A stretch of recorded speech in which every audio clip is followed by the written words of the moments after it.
बिस्मिल्लाहिर्रहमानिर्रहीम। सब किसान भाइयों को एग्रीकल्चर डिमांड दे विच वैलकम कहना। मैं तकरीबन जी 5 अप्रैल की काश्त आ काटन की। माशाल्लाह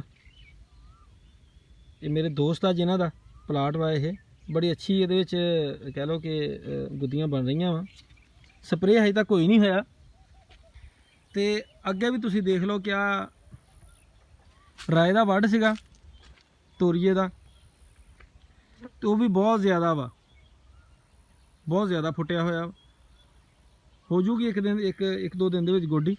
उस तो बाद उन्हें स्प्रे दिने जी, कोई सल्फर दिने DAP देंगे तो इंशाअल्लाह एक अच्छा रिजल्ट आऊगा। पौधों की ग्रोथ अच्छी है।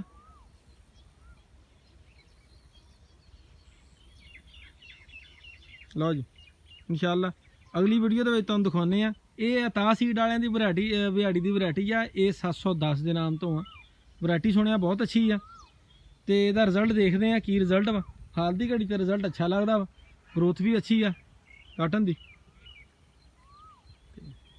बाकी इंशाअल्लाह अगली वीडियो तो सही वीडियो चैनल सबसक्राइब करो, वीडियो में लाइक एंड शेयर करो, कमेंट करो। अल्लाह हाफिज़।